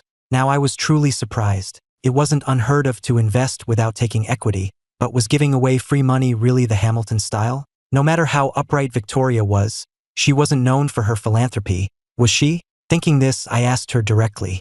Victoria thought to herself, no wonder he reached this position at such a young age. If Linda knew what her boss was thinking, she would have shaken her and yelled, "Wake up! He's not your brother yet. What are you so proud of? If you're worried, Mr. Hayes, I can sign a guarantee." I cut her off. Wait, can I ask why? Because you're my brother, and I'm willing to give you money. Of course, Victoria couldn't say what she was really thinking. Since its founding, Apex's social standing has been steadily rising. The Hamiltons may have missed the best opportunity, but we'd still like to get a piece of the pie now. Would you be willing to give me that chance, Mr. Hayes? I was silent for a long time before saying cautiously, I can't just take advantage of you. You should look at the company's performance overview before making a decision. With that, I looked at Sarah, who was walking in with the coffee. Bring me the company's recent development summary. Sarah nodded. After taking the file from Sarah, I was about to hand it to Victoria when she stood up, walked around the coffee table, and sat down next to me, as if she intended to look at it with me. Since you're being so considerate, Mr. Hayes, it would be rude of me to refuse. I stiffened. The strange feeling I'd had since she arrived intensified. Did she really need to sit next to me to look at a file? What was wrong with this woman? Victoria pointed to a section. Mr. Hayes, could you explain this part to me? I don't quite understand. I suppressed my unease and looked down at where she was pointing. While my attention was diverted, Victoria quietly raised her other hand and reached for my hair. From Sarah's angle, she couldn't see Victoria's subtle movement behind me, but Linda had a clear view. Her heart leaped into her throat along with Victoria's hand. Just as she was about to succeed, it was as if I had eyes in the back of my head. I spun around, grabbing her wrist, my earlier affability replaced by a flash of anger. Miss Hamilton, please have some self-respect. Victoria froze, not expecting me to be so sharp. Linda couldn't bear to watch the disastrous scene. Her boss, always so upright and honorable, had failed on her very first attempt at such a shady act. Since she had been caught, Victoria dropped the pretense. You've misunderstood, Mr. Hayes. It's just that you bear a strong resemblance to my long-lost brother. I was trying to get a hair sample for verification. I apologize for not explaining beforehand. I was stunned. I had rarely delved into the details of my origins in this modern life. I only remembered being snatched away by a man in a black ski mask right after I was born. After a long car ride, Once he was sure he had shaken off his pursuers. The man whose face I couldn't see covered my nose and mouth, trying to suffocate me. The man probably never imagined that a newborn could have the mind of an adult, knowing how to hold its breath and play dead. When he felt the baby's struggles cease and its breathing stop, he tossed me into the bushes by the roadside. I waited quietly for the kidnappers to leave. When I sensed a passerby, I started crying loudly to attract attention, and that's when I was found by the woman who would later become the director of the orphanage that raised me. Looking back, if I hadn't been born with the memories of my 2 previous lives and been able to cleverly protect myself at that critical moment, I would have died at birth in this life. I don't blame my family in this life for not protecting me. After all, no one could have anticipated something like that happening. But because I needed to find Sophia, and I was afraid that being a child under the care of relatives would make it inconvenient to act with an adult mind, I never considered searching for my family. I just never expected that 19 years later, a potential relative would come looking for me. After that brief recollection, I didn't respond to Victoria's apology. Instead, I asked another question. So, you investigated my background for this reason as well? Victoria was stunned again. You knew. Do you underestimate me that much, Miss Hamilton? I smiled. If I couldn't even detect someone digging into my past, I should probably just hand over my position as CEO. Victoria felt a mix of shame and relief. Seeing that I wasn't angry, she apologized again and then made her request directly. Since you already know Mr. Hayes, would you be willing to do a DNA test with me? Sarah heard this as she walked in with the coffee. As she set it down, her eyes darted back and forth between her boss's face and Victoria's. She wasn't sure if it was just her imagination, but they did seem to resemble each other. My gaze fell on the swirling surface of the coffee as I tapped my fingers on the armrest. Seeing me hesitate, Victoria grew anxious. Mr. Hayes, our entire family is heartbroken and filled with guilt over my little brother's disappearance. But so much happened so suddenly back then. Not only was my newborn brother kidnapped, but our father also vanished. On top of that, a host of relatives and shareholders tried to take advantage of the chaos. My mother almost didn't make it through childbirth. All these years, we've been searching for him. Even knowing the odds were against him after being taken under those circumstances, we never gave up. If you really are my brother, can you give us a chance? We know you must have suffered a lot, and we will do everything to make it up to you. By the end, her voice was pleading. It's true, Mr. Hayes, Linda added. The 3 sisters have been nearly driven mad with worry for their brother. And Mrs. Hamilton, though she's usually quiet, often spends entire days in the room she prepared for the young master. They all hope every day for a reunion. I looked at Victoria's almost begging eyes, my expression a little unnatural. Besides Chloe, I had never seen such a proud, powerful woman act so humbly in front of me. I could easily handle those who were cold and calculating, but this was different. Well, I might not be your brother. You don't have to speak to me like this. As I spoke, I reached up, pulled out a few strands of hair with the roots intact, and handed them to Victoria. I have other things to do this afternoon. If you want to do a DNA test, you can go ahead on your own. Seeing this, Sarah reminded me with concern. Mr. Hayes, aren't you going with them? If you just hand over your hair like that, aren't you worried someone might use it for other purposes? With Victoria present, she didn't say the rest, but her meaning was clear. Before Victoria could speak, I looked up and replied, that's why I'm giving you a task. You will accompany Miss Hamilton for the DNA test. You don't need to follow me. Sarah finally relaxed. Yes, sir. Victoria wasn't offended by our conversation. In fact, she was pleased by my cautiousness. She took the hair I offered with great care, sealed it in a sterile bag she had prepared, and then gave me a deep look. Without calling me Mr. Hayes, she said, I'll come find you as soon as the DNA test results are out. Wait, I pushed the partnership proposal back to her. Since your purpose here wasn't business, take this with you.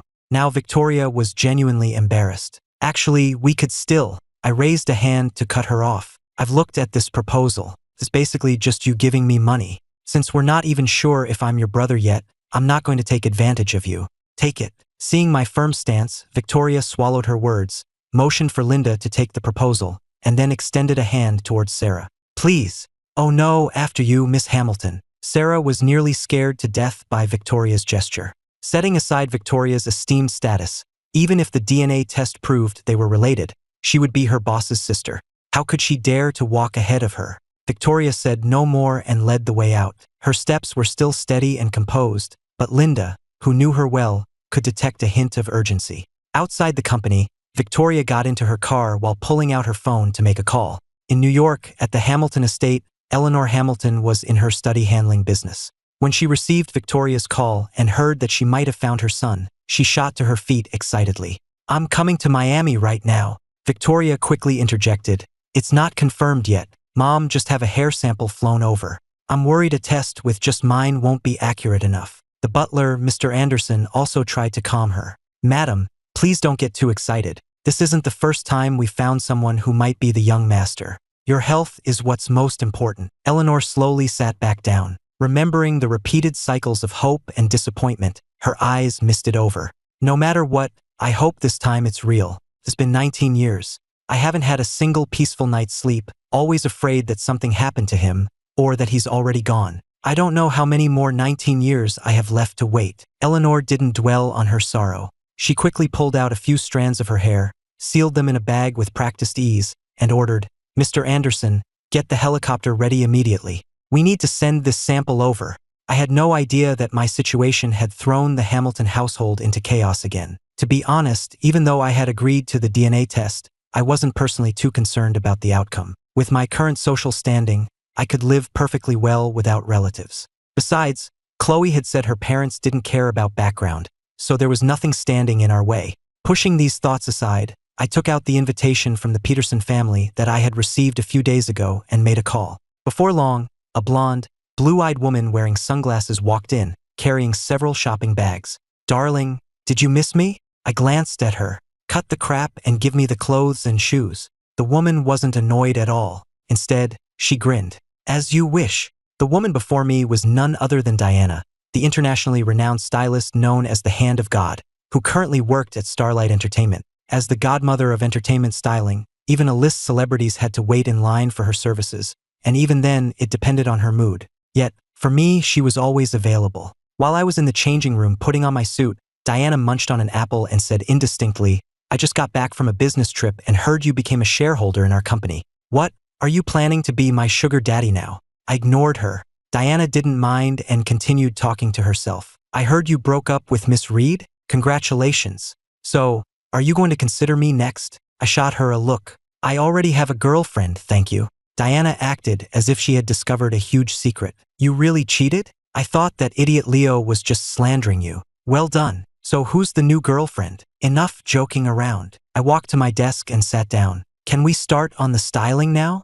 Diana gently traced my cheek with her right hand and smiled. "Coming right up." Meanwhile, Chloe glanced at the time, about to call me, when her office door was pushed open. Jessica poked her head in. "Miss Collins, Mr. Hayes is here." Chloe assumed I was there to pick her up again, but Jessica's expression seemed off. "What's with that face?" Her voice trailed off the moment she saw me step through the door. My handsome styling made her breath catch, and she stared at me, speechless, for a long moment. I walked to her side and leaned on her desk with both hands. "Cat got your tongue." Chloe closed her eyes, her chest rising and falling rapidly. She blushed and asked, "Where are you going?" I was a bit surprised. "Didn't you get an invitation from the Peterson family?" "I did, but..." She paused, then pressed the intercom and ordered, "Postpone tonight's conference call to tomorrow." Jessica exclaimed, "Miss Collins, that's an international conference call. We've been preparing for it for over a month." Chloe was about to say more, but I cut her off. "If you have work, you don't have to go." I wasn't keen on attending this kind of banquet anyway, but Mr. Peterson helped me out when I was starting the company, so I have to show him some respect. Chloe's tone was tinged with jealousy. "You're going to a banquet all by yourself, looking this handsome? You'll have all the heiresses swooning." "I'm going with you." I glanced at her. "Don't be willful." Chloe grabbed my finger and bit it playfully, though not hard enough to hurt. "I'll come find you after my meeting. Call me if anything happens." Night fell, and the city lights began to glow. A steady stream of luxury cars pulled up to the Peterson residence. Mr. Peterson and his son stood at the entrance with smiles, greeting each arriving guest. When I arrived, the bustling entrance suddenly fell silent, replaced by a series of sharp intakes of breath. Mr. Peterson was also taken aback when he saw me, then he pulled his son forward. Usually, all the focus is on Mr. Hayes' capabilities and charisma. Only today do I realize his looks are just as impressive as his skills. "Dressed like this, you put Hollywood stars to shame." I handed him the gift I had prepared. "You're too kind, Mr. Peterson. Just having you here is an honor, Mr. Hayes. You didn't need to bring a gift." Mr. Peterson said with a gentle chiding, but he cheerfully accepted the gift box and handed it to a butler. I offered a slight smile. It's my pleasure. Dylan, this is the young man I'm always telling you about. Mr. Peterson pushed his son, Dylan, forward. He's only 19 and he's already the CEO of a public company. In the business world, he's even more formidable than your old man. Look at you, you're almost 19, and you can't even crack the top 500 in your class. All you do is fool around. I don't expect you to be as amazing as Mr. Hayes. If you were even a fraction as capable, I could worry a little less. I know. You say it 100 times a day. Aren't you tired of it? Dylan slapped his father's hand away and shot me an annoyed glance. You can greet the guests yourself. I'm going to find my cousin. This kid. Mr. Peterson watched Dylan run off, fuming, then turned back to me with an apologetic smile. My apologies, Mr. Hayes. I've spoiled him. I'll be sure to give him a good talking to when I get home. I felt a headache coming on. I knew Mr. Peterson meant no harm. He just had the common parental habit of comparing children. But it had inadvertently made me an object of resentment. And from what Dylan said, this wasn't the first time his father had lectured him like this. Your method of parenting might be a bit misguided, Mr. Peterson. Everyone has their own path. Don't push your son too hard. Yes, you're right, Mr. Hayes. Mr. Peterson beckoned a waiter over. Please, Mr. Hayes, head inside. I nodded and followed the waiter.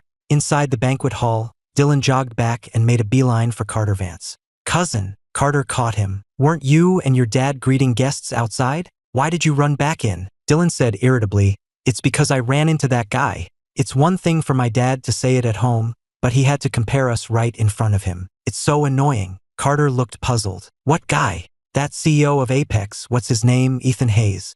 Dylan pouted. Does this guy have something against me? I feel like I'm constantly living in his shadow. As soon as he spoke, Carter and the nearby Reed siblings all changed their expressions. Ethan Hayes. Leo looked consumed with hatred. He's here too. Yeah, Dylan nodded. My dad practically worships him. Of course he was going to invite him. Seeing Carter's expression change, Sophia quickly took his hand and soothed him. Don't take it to heart. Just pretend he's invisible. My heart is only with you. Just as she finished speaking, a wave of gasps and exclamations went through the crowd. Sophia instinctively turned her head, and upon seeing me walking towards them, she froze on the spot. She had always known I was handsome, but she never imagined I could look this good. Leo tugged at her arm sharply. Sis! Sophia snapped back to reality and quickly averted her gaze, but she couldn't stop herself from sneaking glances at me from the corner of her eye. Seeing her distracted state, Carter gritted his teeth, his eyes towards me filled with gloom. After the initial shock of my appearance wore off, many entrepreneurs came forward with champagne glasses to greet me.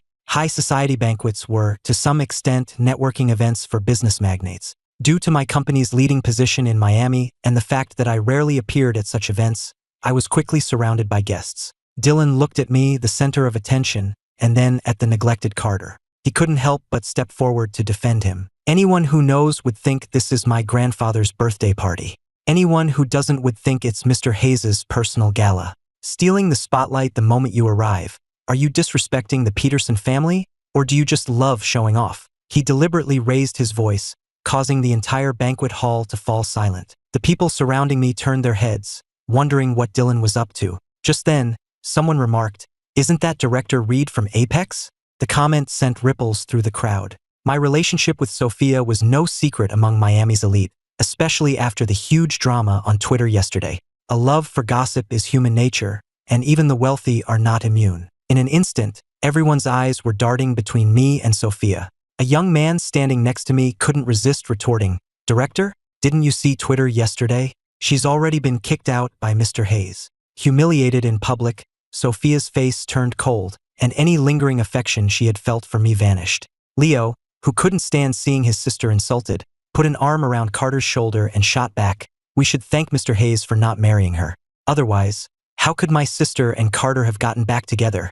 His action and words drew everyone's attention to Carter. Someone couldn't help but ask curiously, And who is this? You mean my cousin? Dylan immediately stepped forward to introduce him. This is Carter Vance, from the Vance family of New York. The Vance family, one of the 10 great families of New York? Someone exclaimed. Who else? Dylan gave the person a look that said, Obviously. And you all probably don't know, my cousin's fiancée is also from one of New York's great families, a daughter of the Reeds. They're a match made in heaven. So what if someone else is capable? He's still just an orphan with no parents. My fingers tightened around my champagne glass. I looked at the group opposite me, raised my glass with a smile and said, Miss Reed is indeed a good match for Mr. Vance. After all, an illegitimate daughter is still a Reed. As soon as I spoke, a wave of murmurs went through the hall. The elite cared most about bloodlines. The difference between a legitimate and illegitimate child was like heaven and earth. Being illegitimate was looked down upon even more than being an orphan with unknown parents. They had been wondering why, if Sophia was a Reed, she would be working for me. Now it all made sense. Sophia looked as if she had been slapped. How could you? The curve of my lips widened. Am I wrong? Leo, his eyes red, was about to charge at me but was held back by Dylan. He was, after all, still mindful that this was his family's party and didn't want things to get out of control. After all, his father was still outside. Mr. Hayes, slandering an ex is not a sign of good character. Carter stepped forward with an air of magnanimity.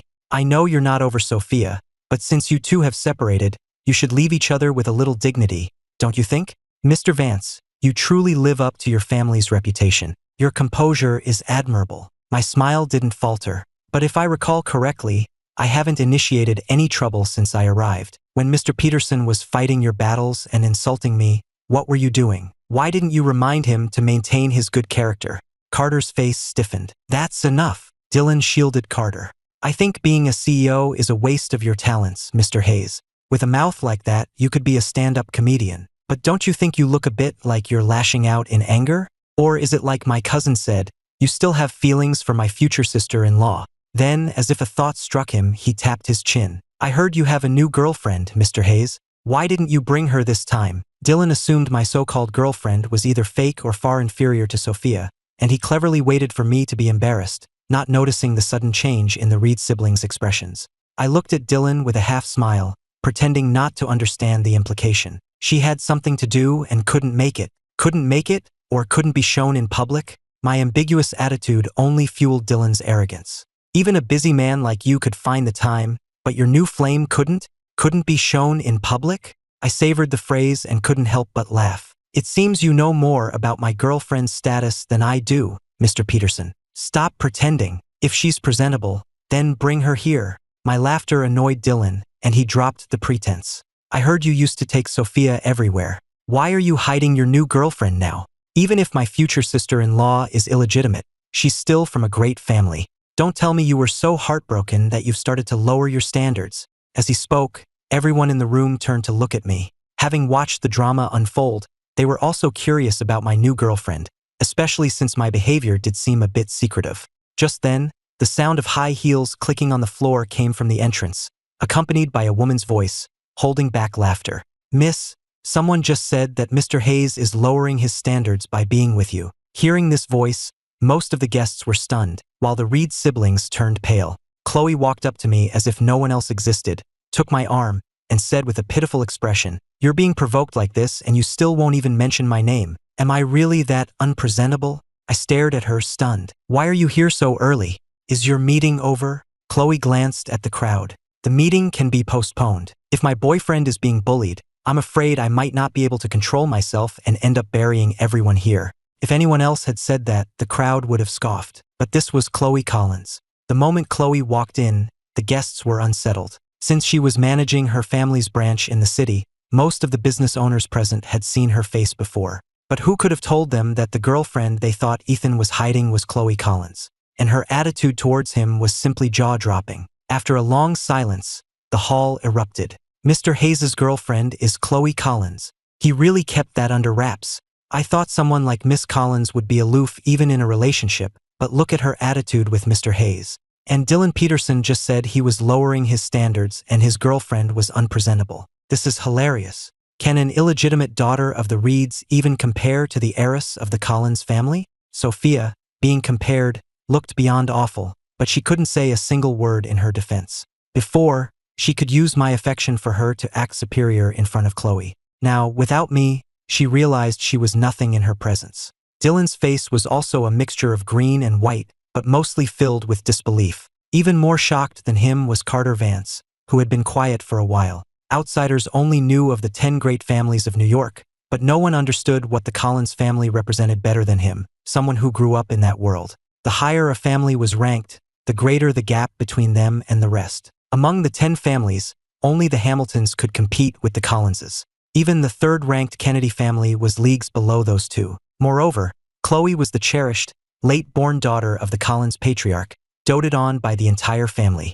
A person like that was someone he wouldn't even dare to dream of. While everyone was lost in their own thoughts, Leo suddenly let out a cold laugh. You don't really think just being together means they'll get a happy ending, do you? The guests were taken aback and all turned to look at me. Even the Vance family cares about a daughter-in-law's background. You think the Collins family, the #1 family, doesn't care about lineage? Leo looked at me sarcastically and continued, You think the Collins family would accept someone from an orphanage? At his words, many in the crowd silently agreed, though few dared to show it with Chloe and me present. Only the fearless Dylan chimed in, Exactly. You should know your place. What's the point of winning her over if her parents don't approve? You'll never be part of the family. You two seem to know my parents better than I do. Chloe was smiling, but there was no warmth in her eyes. Whether I get married or not is one thing, but for you two to dare speak like this in front of me, do you have a death wish? Leo and Dylan both flinched. What are you going to do? Chloe frowned and ordered, Slap them. Yes, ma'am. Jessica received the order and immediately led her men forward to grab Leo and Dylan. The sharp sounds of slapping echoed through the hall. When the crisp, loud slaps rang out, everyone was too stunned to react. It wasn't until Leo's pained cries were heard that Sophia finally pushed through the crowd. What are you doing? Jessica's usual casual demeanor was gone, her gaze as sharp as a newly honed blade. Miss Reed, your brother can't control his mouth, so he deserves to be taught a lesson. If you interfere, it won't just be his face that suffers.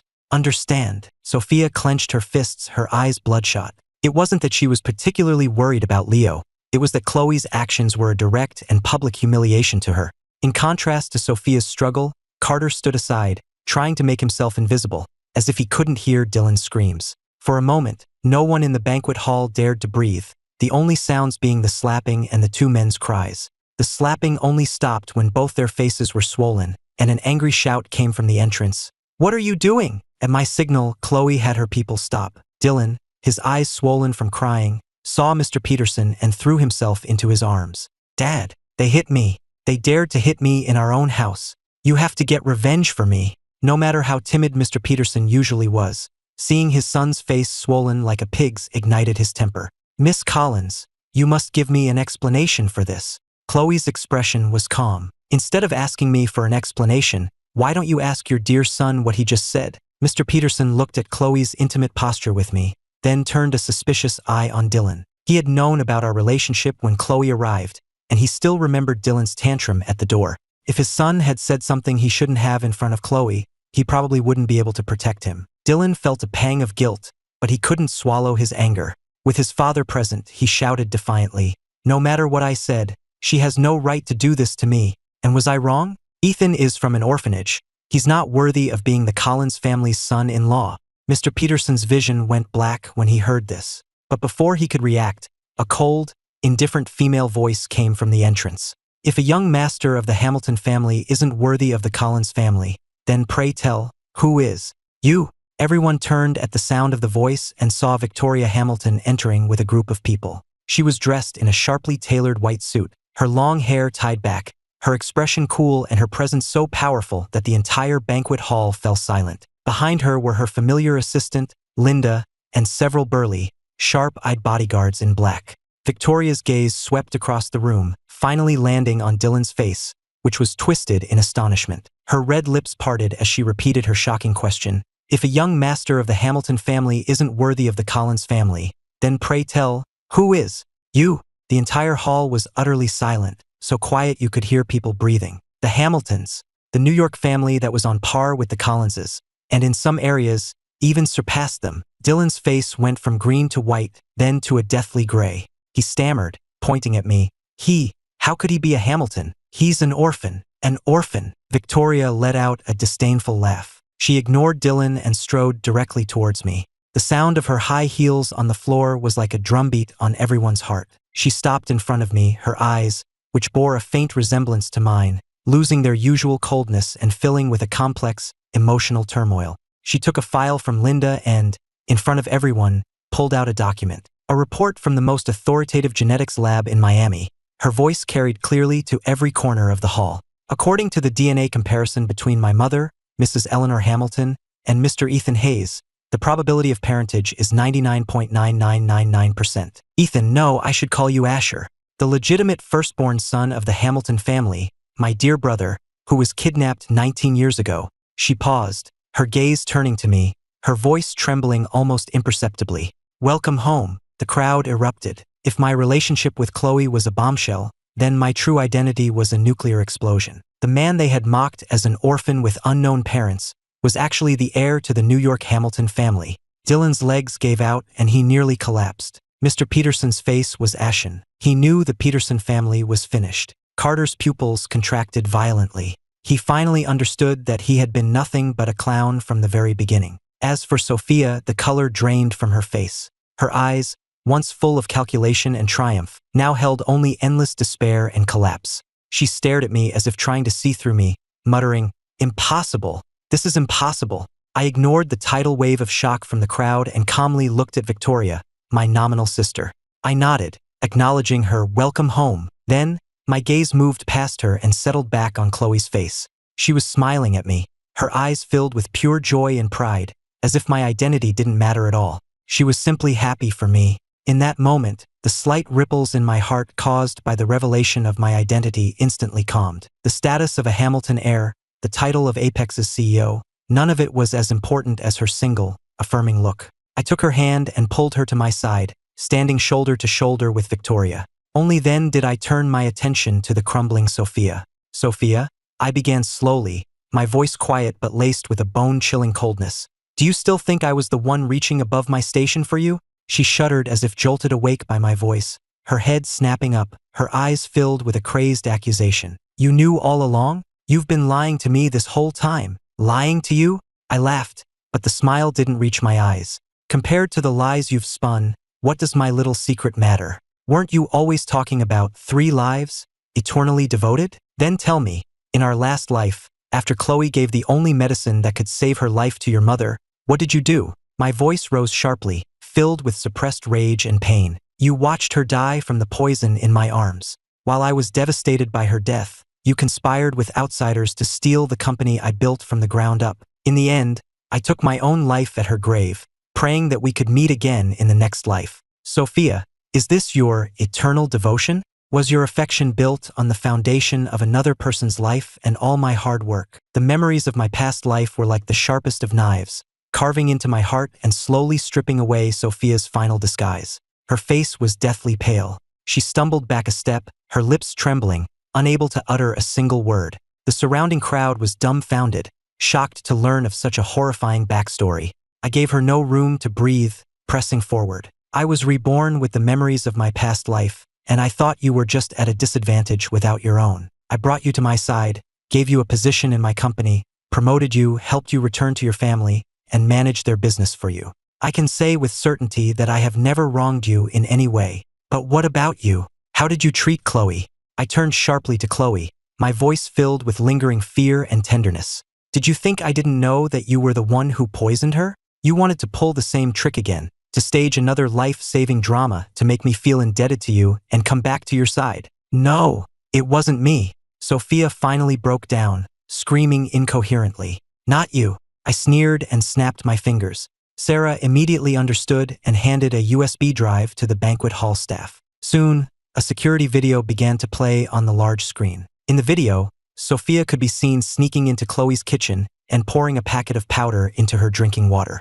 The evidence was irrefutable. Sophia, I delivered her sentence. You are guilty of premeditated attempted murder, and the evidence is conclusive. Your embezzlement and fraudulent accounting are also clear. What you owe me, and what you owe Chloe, you can spend the rest of your life repaying in prison. As soon as I finished speaking, several uniformed police officers entered and walked directly towards Sophia and Leo. Leo was already scared stiff and was easily handcuffed. Sophia struggled like a madwoman, screaming curses, but was ultimately dragged away.